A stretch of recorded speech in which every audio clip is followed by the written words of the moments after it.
During the production of the Matrix sequels, the Wachowskis did something that was never done before: simultaneously film the movies and scenes for a video game, Enter the Matrix. There is over an hour of live-action scenes that are exclusive to the game that adds important context to the story of the films.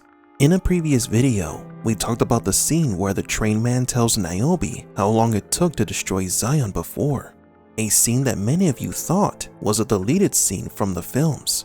And today we're going to analyze another interesting scene from Enter the Matrix, a conversation between the Oracle and Niobe that reveals part of the rivalry between the Oracle and the Merovingian and the decision that Niobe must make to help Neo. Welcome to Matrix Explained.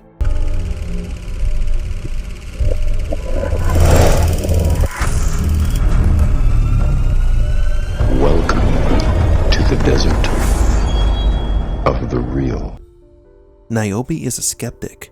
She was Morpheus's partner and lover until the Oracle gave Morpheus the prophecy of the One, which resulted in them breaking up.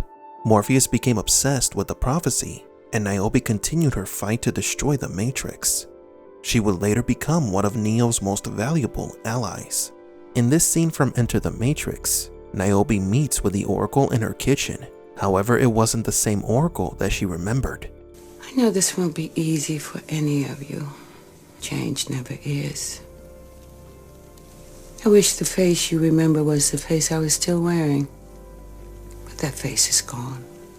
Niobe remains doubtful of this person, whom she has never seen before. If you are the Oracle, tell me if I believe you are. You don't right now, but you will. The conversation gets interesting when Niobe asks if the Oracle will do something to convince her. Are you going to tell me something to make me believe you?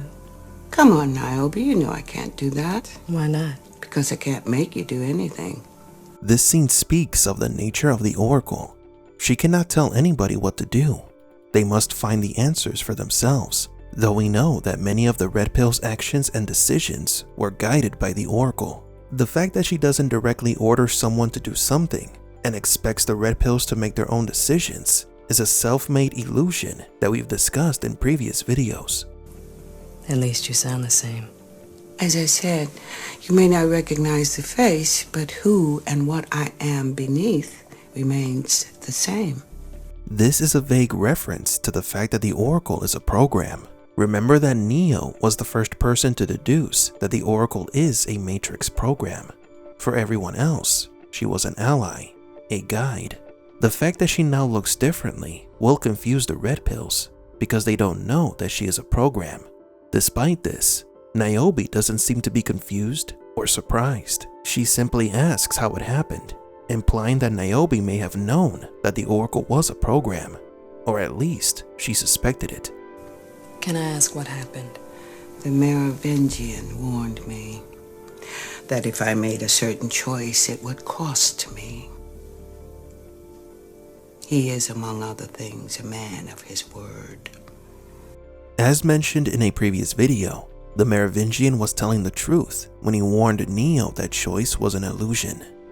Choice is an illusion created between those with power and those without.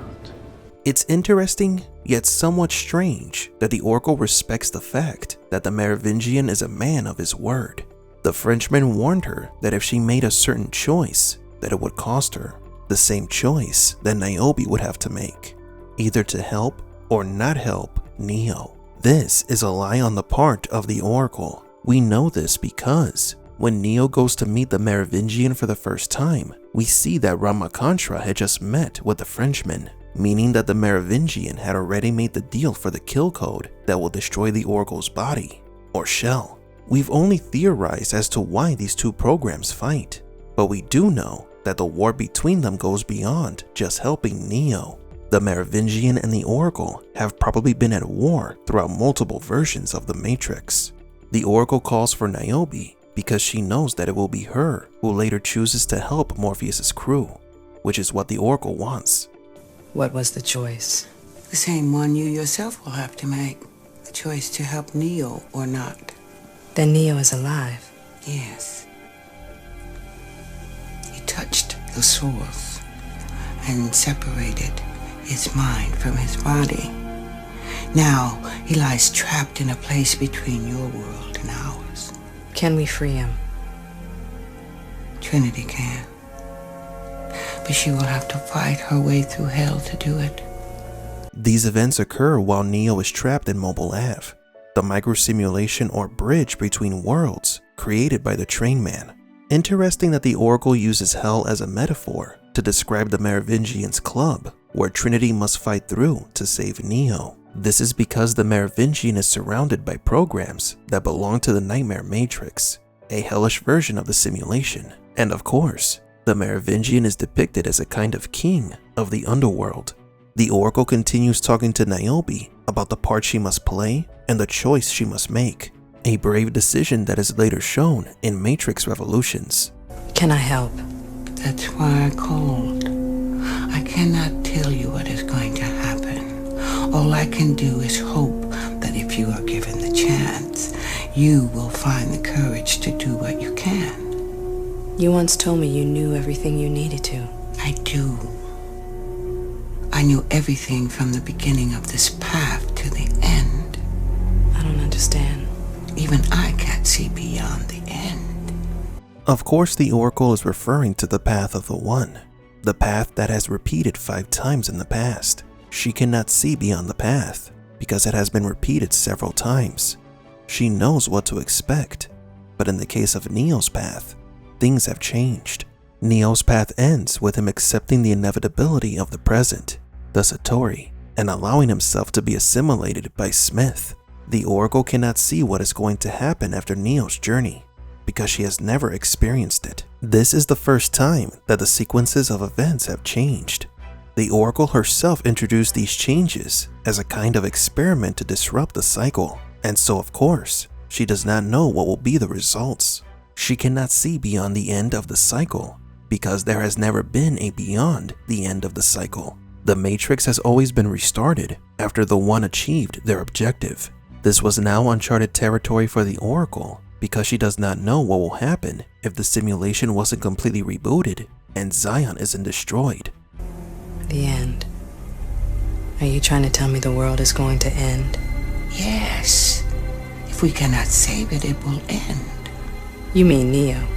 I mean we. The path of the One is made by the many. I have a role to play, just as you have yours. This is very important because it is the first time the Oracle acknowledges that her role, as well as the role of the people of Zion, is important to Neo's path. After all, without them, the One cannot create empathy towards humanity. The One depends on people because it is the people who will lead him down this path. I need more information. How will I know what to do? There's an old Chinese proverb I've always liked. The heart never speaks, but you must listen to it to know. You'll know, Niobe. You always do. As mentioned earlier, Niobe is rational and skeptical. She does not believe in the prophecy of the One and doubts Morpheus. The Oracle knows this, so when she tells Niobe this proverb, she is asking her not to follow rationality, but to follow her heart. Niobe was still in love with Morpheus, and the Oracle also knew this, and that love is what will lead Niobe to help Neo on his path, even if it is irrational. Niobe's story is an interesting one, and there is much more valuable information in Enter the Matrix that we may explore in the future. But do you agree? What did the Oracle meant when she said that the path of the One depends on the many? Why does the Oracle believe that the Merovingian destroyed her shell because she helped Neo, if the Frenchman had already planned her destruction before ever meeting Neo? For Matrix Explained, please leave a like and subscribe. And thank you for visiting the Desert of the Real.